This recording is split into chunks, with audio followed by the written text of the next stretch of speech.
बहुत बहुत नमस्कार प्यारे साथियों। लॉ विद सौरभ के इस यूट्यूब चैनल पे आप सभी का स्वागत है। समय को जाया ना करते हुए मैं सीधे अपने थंबनेल के शीर्षक पे आता हूँ, जो है how to become an advocate. मतलब अगर कोई भी व्यक्ति लॉ फील्ड में आना चाहता है, अधिवक्ता बनना चाहता है, जज बनना चाहता है, पैनल लॉयर बनना चाहता है, कुछ भी बनना चाहता है, अगर लॉ फील्ड में उसे आना है तो सबसे पहला पायदान है उसका कि वो सबसे पहले लॉ ग्रेजुएट हो। ठीक है। तो लॉ ग्रेजुएट होने के बाद कैसे आप एडवोकेट बनोगे, कैसे जज बनोगे, अभी ये भी इस वीडियो में हम केवल एडवोकेट बनने की बात करेंगे। बाकी जज कैसे बनेंगे और बाकी चीज़ें कैसे होंगी ये हम किसी अगले वीडियो में उसकी विस्तार से चर्चा करेंगे। वीडियो हमारी हिंदी और अंग्रेजी दोनों भाषाओं में होगी, उसके लिए निश्चिंत रहें। ठीक है। तो अब आगे बढ़ते हुए हम ज़रा सा इन चीज़ों को हम स्लाइड के माध्यम से आपको समझाने का प्रयास करेंगे कि क्या क्या वो शर्तें हैं, क्या क्या वो स्टेप्स है जिनको फॉलो करते हुए आप एक एडवोकेट के रूप में पंजीकृत हो सकते हैं। तो इस स्लाइड में आप देखेंगे सबसे पहला जो कंडीशन है वो है एक एलएलबी डिग्री। ठीक है। LLB degree regular from an recognised university. ठीक है। सबसे पहली बात आपने ये देख ली कि आपको एक एलएलबी डिग्री चाहिए, और वो एलएलबी डिग्री जो है वो रेगुलर प्रोग्राम की होनी चाहिए, प्राइवेट प्रोग्राम की एलएलबी डिग्री मान्य नहीं होगी। और दूसरी बात, रिकॉग्नाइज्ड यूनिवर्सिटी मतलब सेंट्रल गवर्नमेंट, स्टेट गवर्नमेंट द्वारा या उससे एफिलेटेड जो भी कॉलेजेस हैं वो या इंस्टीट्यूशंस हैं रिकॉग्नाइज होने चाहिए, उनसे जो है कि आप एलएलबी डिग्री पा सकते हैं। दूसरी बात है कि जो एलएलबी डिग्री है, ठीक है, वो या तो 5 साल की होगी या तो 3 साल की होगी। यही दो कोर्सेज होते हैं, जो कि एक जिससे कि एक इंटीग्रेटेड कोर्स और दूसरे को यूनिटरी कोर्स की संज्ञा दी जाती है। ये चीज़ें कहाँ हैं ये मैं अभी अगले वीडियो में, अगले स्लाइड में आपको विस्तार से बताऊंगा।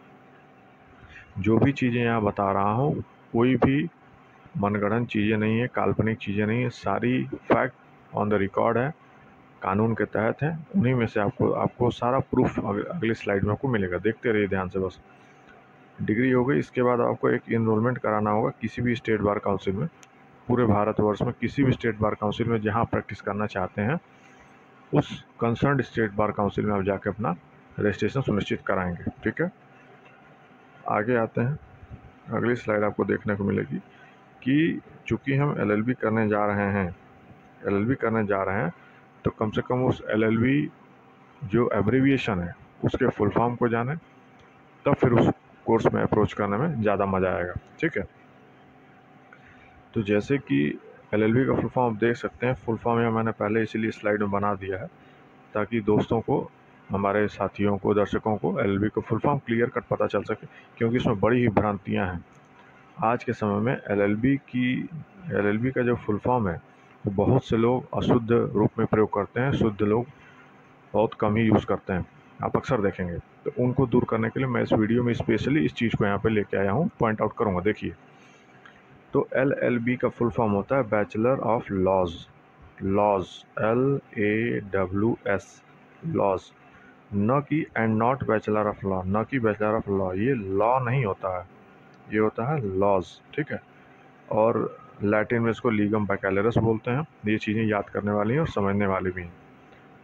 बैचलर ऑफ लॉज क्यों बोलते हैं, इसके पीछे भी लॉजिक है, मैं उसको अभी आगे बताऊंगा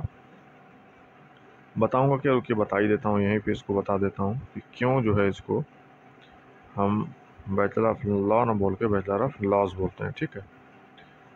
तो ये जो एब्रीविएशन है, ये क्यों लॉज बोलते हैं, इसका कहीं ना कहीं एक ग्रामेटिकल लॉजिक है। जैसे देखें, LL.B, इसको लिखने का भी तरीका बहुत ही शानदार है, और उस लिखने के तरीक़ों को भी हमें जानना चाहिए। ऐसे यूं ही नहीं कुछ भी LLB कर दिए, LL, जैसे बहुत लोग ऐसे लिख देते हैं। मैं सारी चीज़ें जो है चल रहा है मैं बता रहा हूँ। LLB गलत है, L.L.B गलत, जो कि सबसे ज़्यादा ट्रेंड में है, हमेशा गलत है ये। ठीक है। आगे एक और है जो मेन है, इसका मतलब मेन का मतलब कि जो सही वर्जन है वो है ये वाला LLB, जैसा कि ऊपर हमने लिखा है। ठीक है। अब समझते हैं कि क्यों जो है, समझना ये है कि क्यों जो है हमें इसका लॉजिक, इसके पीछे लॉजिक क्या है। ठीक है। तो देखिए जहाँ LL.B लिखा हुआ है, एक का मतलब तो हम समझ कि लॉ है और ये बैचलर हो गया, लेकिन जब एक ये जो अक्षर है, ये अक्षर अगर साइमल्टेनियसली 2 बार प्रयोग किया जाए, ठीक है, तो अब इसका जो नेचर बदल के क्या हो जाता है, प्लूरल। प्लूरल। अब हम LL हो गए तो इसको हम बोलेंगे लॉज। लॉज, ठीक है। अब बात आती है कि इसको लॉज क्यों कहा गया, चूँकि LLB एक कोर्स है, ठीक है, उसमें हम केवल कोई एक लॉ नहीं पढ़ते हैं, एक कानून नहीं पढ़ते हैं, उसमें लॉट्स ऑफ लॉज होते हैं। जैसे मैं आपको कुछ गिना देता हूँ, IPC, CRPC, CPC, evidence, sale of goods act, partnership act, limitation act, constitution, ठीक है, रेवेन्यू कोड, प्रॉपर्टी लॉ। तो इस तरीके से बहुत सारे कानून आप पढ़ेंगे, इसलिए नंबर ऑफ लॉ हम पढ़ते हैं, इसलिए इसे कहा जाता है बैचलर ऑफ लॉज, न कि बैचलर ऑफ लॉ। उम्मीद है कि आपको ये बातें अच्छे से समझ में आ गई होंगी और उम्मीद है कि आप आगे जो लोग गलतियां करते आए हैं अब उस गलतियों को सुधार लेंगे, ठीक है। तो कोई भी अगर, और ये इंटरव्यू का भी क्वेश्चन हो सकता है कि LLB का full form bachelor of law ना बता के बैचलर ऑफ लॉज बताएंगे, ठीक है।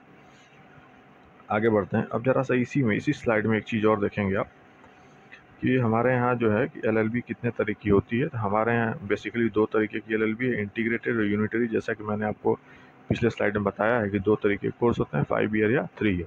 5 ईयर में जानते हैं BLLB, BCom LLB, BSc LLB, और इस समय बहुत सारे जो है कि प्रोग्राम्स अलग अलग यूनिवर्सिटीज़ के द्वारा, अलग अलग ऑटोनॉमस यूनिवर्सिटीज़ के द्वारा अपना कंडक्ट कराए जा रहे हैं, ठीक है। सारे रिकोगनाइज कोर्सेज होते हैं। और ये बात कि ये इंटीग्रेटेड और यूनिटरी का बाइफर्केशन कहाँ दिया हुआ है, तो ये आप इस यहाँ देख सकते हैं, courses are provided under legal education rules 2008।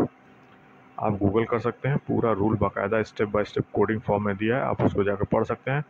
सारी इस स्लाइड की सारी जानकारी आपको वहाँ कहीं ना कहीं मिलेंगी, ठीक है। अब इन चीज़ों को जो मैं बोला हूँ यहाँ पे, उनको प्रूफ करने के लिए मैं कुछ चीज़ें आपके सामने पेश कर रहा हूँ, ठीक है। जैसे आप देखिए, ठीक है, जैसा कि मैंने कहा कि दो टाइप्स ऑफ कोर्सेज हैं, एक है इंटीग्रेटेड और एक है यूनिटरी, ठीक है। तो आप यहाँ पे देख लीजिए, ये जो रूल 2 क्लॉज 13 है और ये जो रूल 2 क्लॉज 31 है, ये मैंने अपने से नहीं बनाया, ये रूल वही रूल है जो लीगल एजुकेशन रूल 2008 में है। तो आप यहाँ पढ़ लें, इंटीग्रेटेड डिग्री कोर्स लॉ का मतलब क्या है, सारी चीज़ें means double degree course comprising the bachelor degree in any branch of knowledge prosecuted simultaneously with the degree course in law in such an integrated manner as may be designed by the university concerned for a continuous period of not less than 5 years। ये बात clear हो गई कि एक degree उसमें जो होगी किसी भी ब्रांच ऑफ नॉलेज की हो सकती है, और उस डिग्री के साथ साथ एक डिग्री और जो कि लॉ की होगी, साइमल्टेनियस प्रोसीड करेंगे, मतलब ये दोनों डिग्री एक साथ चलते हैं और इसीलिए इनको इंटीग्रेटेड कोर्स बोलते हैं, ठीक है। 2 डिग्री मिलकर पढ़ाया जाता है, इसलिए इनको इंटीग्रेटेड कोर्स बोलते हैं। यूनिटरी कोर्स मतलब होता है, यूनिटरी में केवल एक डिग्री है, इसलिए इसको यूनिटरी कोर्स बोलते हैं। इंटीग्रेटेड कोर्स जो है वो आफ्टर 12th होता है और नॉट लेस देन 5 ईयर होगा। एक बात ये भी ध्यान रखेंगे, 5 साल से कम नहीं होगा, ज़्यादा भले हो सकता है, ठीक है। 5 साल से कम इंटीग्रेटेड कोर्स नहीं होगा, उससे ऊपर हो सकता है। और यूनिटरी डिग्री में क्या है कि आप, ये यूनिटरी डिग्री जो होती है आफ्टर बैचलर होती है, ठीक है। बैचलर डिग्री के बाद आप इस यूनिटरी डिग्री कोर्स को कर सकते हैं। ये 3 ईयर कोर्स होता है, ठीक है, ये 3 ईयर कोर्स होता है। उम्मीद है कि आपको ये बातें समझ में आई हों।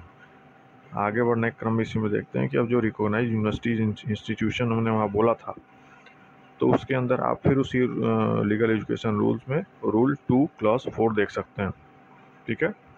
रूल 2 क्लॉज 4 देख सकते हैं, इसमें लिखा है कि centres of legal education. Centre of legal education का मतलब हो गया कि वही रिकॉग्नाइज यूनिवर्सिटी और इंस्टीट्यूशन जहाँ से आप LLB प्रोग्राम अपना कंप्लीट करोगे, केवल उन्हीं यूनिवर्सिटीज़ और इंस्टीट्यूशन से आपकी LLB की डिग्री मान्य होगी, ठीक है। तो इसमें पढ़ लेते हैं, all approved departments of law of universities, colleges of law, constituent colleges under recognised universities and affiliated colleges और schools of law of recognised university so approved, ठीक है, समझ गए। यूनिवर्सिटीज़ होंगी या तो स्टेट यूनिवर्सिटी हो सकती हैं, सेंट्रल यूनिवर्सिटीज़ हो सकती हैं, और उन यूनिवर्सिटी से एफिलिएटेड कोई कॉलेजेस या इंस्टीट्यूशन जो कि वो यूनिवर्सिटी उसको क्या करें, रिकॉग्नाइज करें, उन सारे के सारे जो हैं कि आपके यूनिवर्सिटीज़, कॉलेजेस और इंस्टीट्यूशन सब के सब रिकॉग्नाइज यूनिवर्सिटी के कैटेगरी में आते हैं। अब इसी में देखिए एक प्रोविज़ो दिया है, सबसे important proviso, provided that a department और कॉलेज और institution conducting correspondence courses through distance education shall not be included. एक बार ये समझ लीजिए, यहाँ पे जो प्राइवेट जिसको बोलते हैं दूरस्थ शिक्षा, तो दूरस्थ शिक्षा वाला कॉन्सेप्ट यहाँ एलएलबी प्रोग्राम में नहीं होता है, ठीक है। क्लियर कट इसने लीगल एजुकेशन रूल्स में इंस्टीट्यूट के माध्यम से बता दिया गया। अगली बात अब आते हैं जो क्लॉज बी है, सब क्लॉज बी है, national law universities constituted and established by institutes of the union और states and mandated to start and run law courses. यहाँ एनएलयूज की बात हो गई, ठीक है। डिफरेंट स्टेट्स में अपनी अपनी एनएलयूज हैं, तो वो भी जो भी मतलब एनएलयू जो भी प्रोग्राम कंडक्ट कराएंगे वो भी इस रिकॉग्नाइज यूनिवर्सिटीज़ के अंदर आती हैं, ठीक है। आगे बढ़ते हैं। जो है आपने डिग्री के बारे में जान लिया। सॉरी, थोड़ा सा ये जो है ना पेन चल गया। और अब ज़रा सा हम इनको समझते हैं कि एडवोकेट का आप समझ गए कि एडवोकेट बनने के लिए आपको लॉ डिग्री होनी चाहिए, किस यूनिवर्सिटी से, recognise universities, institution, schools, colleges, वो सब सारी चीज़ें आपको पिछले साइड में था। अब जो है मतलब एलएलबी डिग्री पूरी करने के बाद एडवोकेट बनने के लिए आपको किसी भी स्टेट बार काउंसिल में इनरोल्ड होना होगा, जैसा कि मैंने दूसरी स्लाइड में आपको बताई है, ठीक है। अब क्या है कि पूरे भारतवर्ष में आप जिस भी स्टेट बार काउंसिल में अपना प्रैक्टिस करना चाहते हो, उस कंसर्न स्टेट बार काउंसिल में जाके अपना पंजीकरण सुनिश्चित कराइए। पंजीकरण सुनिश्चित करने के बाद आपको एक इनरोलमेंट नंबर इशू हो जाएगा, और उस इनरोलमेंट नंबर के पाने के बाद you are free to use the title as an advocate, ठीक है। तब से जैसे ही इनरोलमेंट होगा उसी दिन से आप एडवोकेट का टाइटल लेने के लिए हकदार हो जाओगे, ठीक। एडवोकेट तो आप बन गए, एडवोकेट पंजीकृत हो गए, ठीक है। अब प्रैक्टिस करने की बात आती है कि आप कहीं प्रैक्टिस भी करना चाहते हैं। अगर दो चीज़ें हो सकती हैं, या तो आप डिस्ट्रिक्ट कोर्ट में प्रैक्टिस करना चाहते हैं, या तो आप ऑनरेबल हाई कोर्ट में प्रैक्टिस करना चाहते हैं, ठीक है। डिस्ट्रिक्ट कोर्ट में अगर आप प्रैक्टिस करना चाहते हैं तो जिस स्टेट बार काउंसिल में आपने अपना इनरोलमेंट कराया है, उसी स्टेट बार काउंसिल के जुरिस्डिक्शन में जितने डिस्ट्रिक्ट्स आते हैं, उस डिस्ट्रिक्ट में से किसी भी डिस्ट्रिक्ट में आप जाके वहाँ के लोकल जो बार एसोसिएशन होता है, उस बार एसोसिएशन में अपना पंजीकरण करा लें। अब पंजीकरण कराने के बाद उस डिस्ट्रिक्ट कोर्ट और उस सिविल बार एसोसिएशन के कंसर्न जो भी कोर्ट है उसमें आप फ्रीली प्रैक्टिस करिए, ठीक है। दूसरी बात कि अगर आप ऑनरेबल हाई कोर्ट में प्रैक्टिस करना चाहते हैं तो वहाँ पे आपको इस स्टेट बार काउंसिल से इनरोल होने के बाद आप उस कंसर्न ऑनरेबल हाई कोर्ट में एज एन AOR इनरोल हो जाएं, advocate on record. High courts में एडवोकेट ऑन रिकॉर्ड्स इनरोल हो जाइए, उसके बाद वहाँ जाके फ्रीली आप प्रैक्टिस करिए, ठीक है। तो यही चीज़ें हमने जो है कि यहाँ पे अपने स्लाइड में नंबर 1 और नंबर 2 के रूप में दिया, ठीक है। तो उम्मीद है कि आपको कुछ नई चीज़ें भी जानने को मिली होंगी, और ये स्लाइड बनाने का पर्पज़ यही था कि हो सकता है कुछ बातें हमारे मुंह से मतलब फिसल जाएं या ना आ पाएँ, तो आप स्लाइड देख के, स्लाइड पढ़ के उन चीज़ों को कैप्चर करके आप आराम से उनको समझ सकते हैं, ठीक है। तो उम्मीद है इस स्लाइड से आपको बहुत सी महत्वपूर्ण जानकारियाँ मिली होंगी, और जो मैंने जानकारियाँ दी हैं सब ऑन रिकॉर्ड है, इसलिए मैंने आपको जो भी लीगल प्रोविजंस थे उनके मैंने उसको देखा के आपको प्रूफ कर दिया, ठीक है। वीडियो अगर अच्छा लगता है, कोई ज़बरदस्ती नहीं है, वीडियो अच्छा लगता है लाइक कर दीजिएगा। आगे कुछ और ऐसी अच्छी जानकारी आप चाहते हैं, वीडियो सब्सक्राइब कर लीजिएगा, चैनल सब्सक्राइब कर लीजिएगा। और अगर आप अपने मित्रों में बहुत अच्छे मित्र हैं, अपने मित्रों को भी ऐसी जानकारी एक्सपेक्ट करते हैं कि उन्हें भी होनी चाहिए, अच्छी चीज़ें हैं, तो आप उन्हें शेयर भी कर सकते हैं, ठीक है।